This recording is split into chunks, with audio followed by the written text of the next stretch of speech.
Anaï qui est toujours la première sur le chat. Ça fait tellement plaisir. Mais ouais, mais je comprends pas. Tiens, si tu peux, si vous pouvez, je sais pas ce qui se passe là. Après 25 minutes, boum, ça recoupe. C'est chiant quand même, hein. Bon, ça sera la dernière tranche de 25 minutes de toute façon, hein. Je vous ai assez tenu la jambe comme ça. Pareil, hein, je vous laisse continuer salut, je vous laisse continuer à mentionner ça pour tous les autres sur le chat. Ça y est, on a l'audience qui remonte. Je vous laisse continuer à refaire le community management. Ouais, je sais pas ce qui se passe. Ça coupe au bout d'un moment, boum, ça tient pas quoi. Pas super fiable Facebook sur Firefox.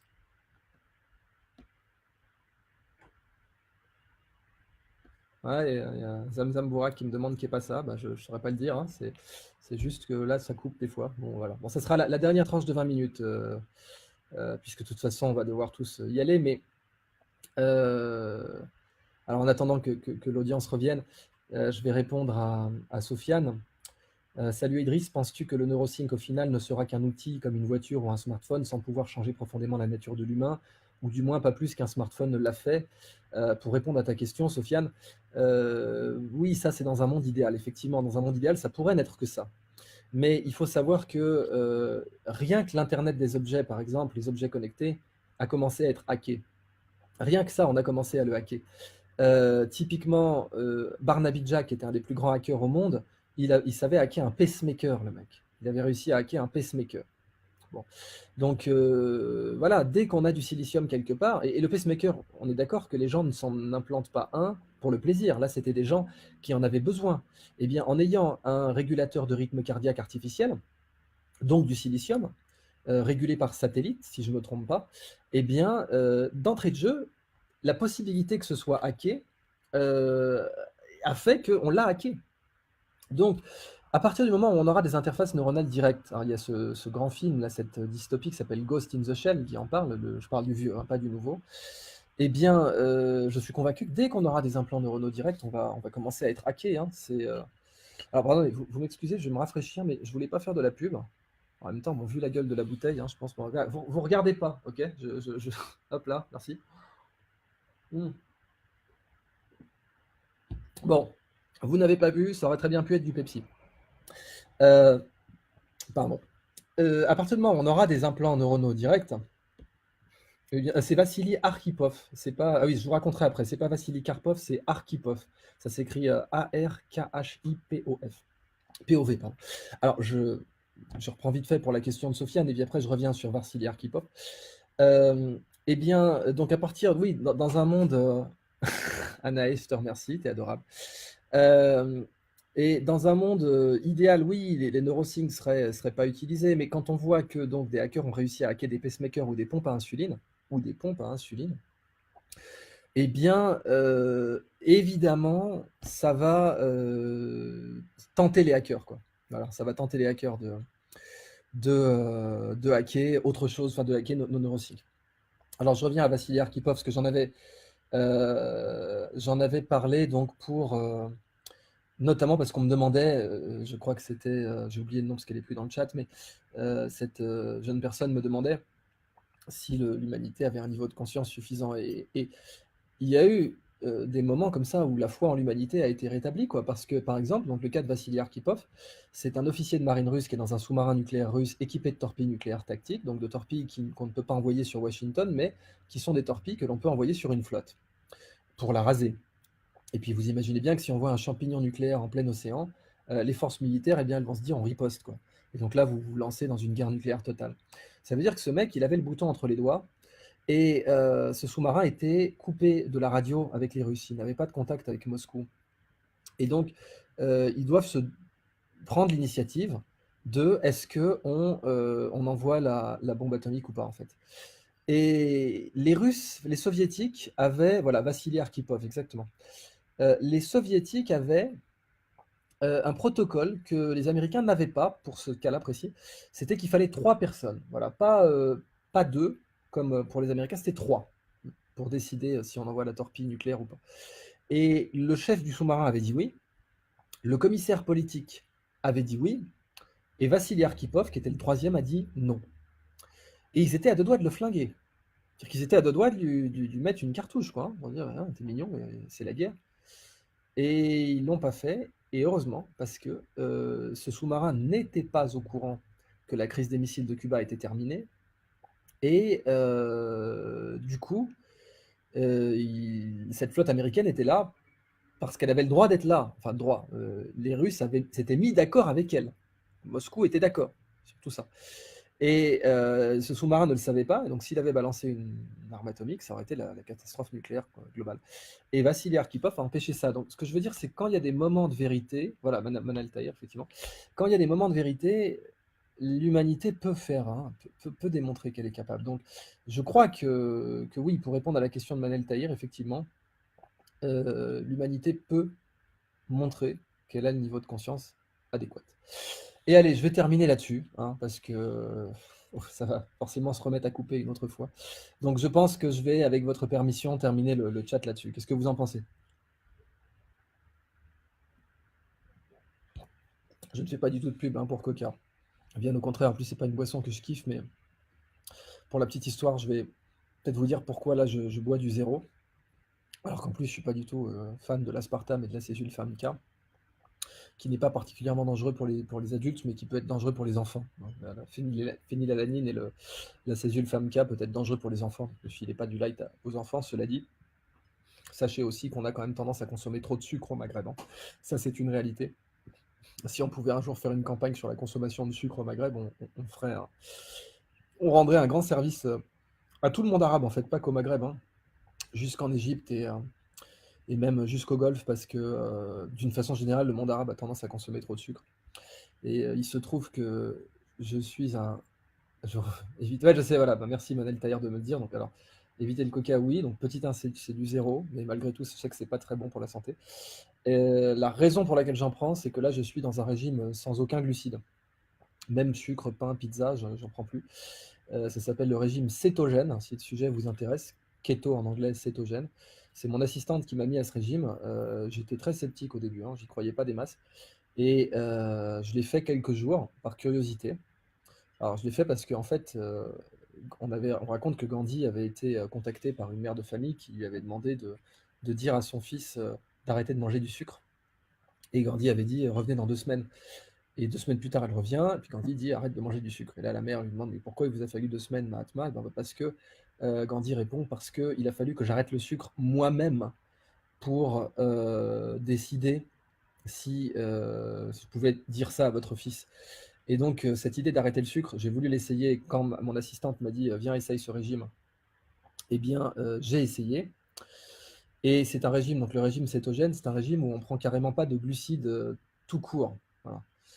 Alors, c'est vrai que le créateur du coca interdit sa famille d'en boire, au passage pour répondre à Anaë, non, pas à ma connaissance. Si tu as, la source, je veux bien, mais à ma connaissance, non. Le créateur du coca, en fait, pour la petite histoire, c'était un officier sudiste pendant la guerre de sécession, et il avait une blessure à la gorge très grave.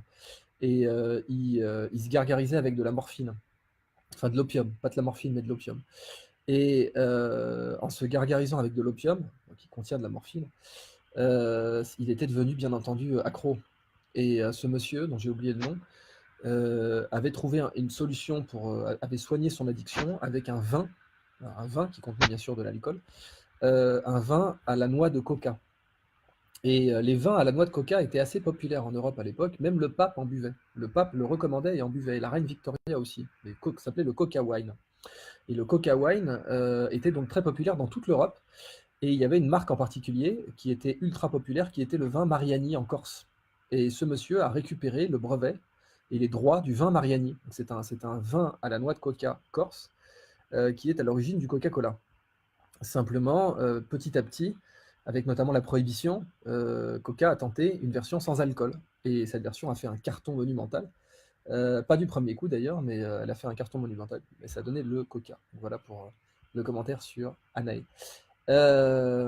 Donc maintenant, ce que je veux donc dire sur le régime cétogène, enfin voilà pourquoi je suis à ce régime-là et pourquoi j'avais une bouteille de Coca Light, c'est que étant au régime cétogène, je ne mange plus du tout de sucre tout court, ni non, plus tout ce qui est sucré tout court, donc plus de boissons sucrées, et plus même de sucre lent.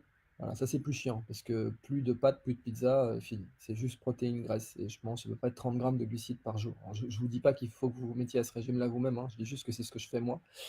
Et pourquoi j'y suis encore? Parce que Darina, donc mon assistante, m'avait mis à ce régime, mais juste comme ça, là, parce que par curiosité, je voulais faire quelques jours. La raison pour laquelle j'y suis encore, c'est que ce régime a fait disparaître toutes mes allergies. Et ça, c'était tout à fait inattendu. C'est-à-dire, c'est le premier été de ma vie où je peux utiliser mon nez pour respirer, quoi. Voilà. Et de ma vie, hein, j'ai 32 ans et c'est la première fois de ma vie que je peux respirer par le nez un été. Et donc, je pense que je vais rester à ce régime longtemps, puisque dès que j'arrête, j'ai vraiment essayé, hein, dès que j'arrête, je me remets à éternuer et à avoir des allergies et le matin à devoir avoir besoin de mouchoirs. Là, je n'ai plus utilisé de mouchoirs depuis que je suis à ce régime. C'est bientôt 9 mois. Mais dès que j'arrête, boum, j'ai besoin d'un paquet de mouchoirs le matin au réveil. Et évidemment, ça a des conséquences sur la qualité de sommeil, etc. Donc voilà pourquoi je bois du light, parce qu'en fait, je suis resté bien entendu accro au sucre, et que la seule petite pause sucrée que je m'autorise, c'est une boisson light. Mais ça ne veut pas du tout dire donc que j'encourage sa consommation. Et c'est pour ça que j'ai fait toute cette digression. Voilà. Ensuite, alors bon, avant de complètement terminer, je vois Fatih Boutaleb qui me demande: dites-nous, docteur Idriss, quel est le secret de ta réussite? Bon, je n'ai pas vraiment réussi, hein, mais ah, et c'est l'hypnose pour l'allergie. Ouais, j'ai pas si j'avais, bien sûr que si d'ailleurs, si j'ai essayé l'hypnose, tout à fait, j'ai essayé l'hypnose, j'ai tout essayé pour l'allergie. J'ai essayé aussi bien les médecines dites traditionnelles, à savoir antihistaminiques, etc., que l'homéopathie, l'acupuncture et tout, et rien n'avait marché, mais ce régime-là est le seul truc qui a marché pour moi. Euh, et Anaïs Couturier qui se fout de ma gueule en disant: ah oui, le sommeil est très important, elle sait à quel point le manque de sommeil peut m'être préjudiciable. L'histoire du russe est intéressante, mais est-ce suffisant pour pouvoir généraliser ça? Ces cas singuliers, même rares par rapport à ce qu'on vit ces dernières années. Alors oui, Mademoiselle Tailleur, tout à fait, c'est vrai, mais ce que je veux dire, c'est que dans les moments de vérité, qui sont évidemment des moments rares, l'humanité arrive à être à la hauteur. Donc à chaque fois que l'humanité a quand même ce moment de vérité, elle finit par nous démontrer qu'elle en a encore dans le ventre. Voilà. Et qu'il y a suffisamment, il lui reste suffisamment pour qu'on ait encore espoir en elle. Ouais. Les TEDx Marseille, bah, pourquoi pas, non, je crois. Les TEDx, là, pour l'instant, j'ai plus grand-chose de nouveau à dire, j'attends un peu. Pour les TEDx, je me donne encore un peu de temps, puis je referai une brassée, mais j'en ai quand même fait 6 au total, hein, donc un qui était confidentiel, puisque c'était avec la Société Générale, et puis d'autres qui sont publics, mais je me laisse un peu le temps, quoi, pour, euh, pour reprendre pour les TEDx. Voilà, bon bah écoutez, mesdames et messieurs, je pense qu'on peut terminer ce live maintenant. Je parlerai bien sûr de la réussite aussi au Brain Event, hein. Donc on m'a demandé là quel est ton secret entre guillemets. Je n'ai pas tellement de secret, mais je le dis dans mes confs que l'important c'est vraiment de faire ce qu'on aime. Vous savez, on parle beaucoup de compétitivité aujourd'hui, etc. Et la vraie compétitivité, c'est l'épanouissement. Voilà. Et c'est vraiment très important. Rappelez-vous ce concept de Ikigai. Si Mohamed est toujours en ligne, je veux bien qu'il écrive ça dans le chat ou que Anaël l'écrive dans le chat. Ikigai, hein. Ikigai, c'est un concept japonais qui veut dire raison d'être et qui est l'intersection de fais ce que tu aimes, fais ce dont le monde a besoin, fais ce pourquoi tu peux être payé et fais ce dans quoi tu es bon. Et quand vous avez les quatre en même temps, fais ce que tu aimes, ce pourquoi tu peux être payé, ce dans quoi tu es bon et ce dont le monde a besoin, eh bien, vous êtes en situation d'ikigai. Eh bien, moi, j'essaie de faire ça. Voilà. Quand est-ce que je viens à La Réunion pour répondre à Gervais Le Breton? Eh bien, j'y suis venu 3 fois déjà, mais c'était il y a un peu longtemps, c'était en 2015, 2016, 2017. 2017 peut-être pas, mais voilà, Ikigai, merci de l'avoir écrit. Eh bien, pour La Réunion, je devrais y revenir bientôt. Voilà, j'ai fait des universités d'été au passage. La Singularity University est une université d'été. J'ai fait l'université d'été des comptables à La Rochelle. J'ai fait l'université d'été du MEDEF. J'en fais pas mal des universités d'été, donc volontiers pour d'autres universités d'été. Voilà, merci à toutes et à tous. Merci d'avoir suivi ce live alors qu'il a craché 2 fois, hein, c'est un bel effort. Et je serais ravi de vous voir au Brain Event à Alger. J'ai vu que certains ont demandé s'il était payant. Tout à fait. Les organisateurs l'ont fait payant. Et vous savez quoi? Je les soutiens en cela. Pourquoi? Parce que dans mon expérience, l'attention vaut beaucoup plus cher que l'argent. Et les gens qui ne peuvent pas payer le prix d'un café ou de plusieurs cafés pour un événement, en général, ne pourront pas donner leur attention non plus. Je l'ai souvent vu.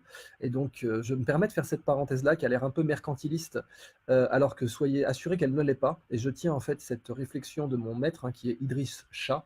Et Idriss Shah avait dit ce qui est donné gratuitement n'est jamais de la connaissance. Cela peut être de l'information, mais la connaissance n'est jamais donnée de cette manière. Bien entendu, il y a plein de façons de payer pour de la connaissance. Ça peut être par l'attention, j'insiste, hein, l'attention est plus précieuse que l'argent. Ça peut être par le service, ça peut être par l'échange de services. Mais dans mon expérience, si vous voulez pouvoir mettre votre cerveau dans la condition vraiment de prêter l'attention de prêter attention à un événement et de lui donner l'attention qu'il mérite, eh bien un film, vous le payez le ticket. Et donc cet événement, bien sûr, le Brainy Vote est payant, sauf exception, hein, pour chômeurs, etc. Les organisateurs vous renseigneront là-dessus. Mais donc j'avais vu que cette question était passée dans le chat, donc je suis ravi d'y répondre parce que je pense que les organisateurs ont vraiment très bien fait leur travail. Et je veux justement qu'ils puissent en dégager un bénéfice pour en réorganiser de nouveau avec d'autres intervenants que moi, et que ça fasse surtout pas un seul événement, quoi, hein, que ce soit des dizaines d'événements, et puis surtout peut-être qu'il y en ait dans plusieurs villes. Donc venez nombreux, parce que en faisant ça, c'est quasiment comme un vote, hein. Vous savez que de nos jours on vote par notre portefeuille. Eh bien c'est un vote en faveur du fait que le monde arabe commence à investir dans son jus de cerveau et pas seulement dans ses hydrocarbures. Je vous souhaite tous une excellente soirée. Merci d'être venus aussi nombreux à ce live. Ma salama.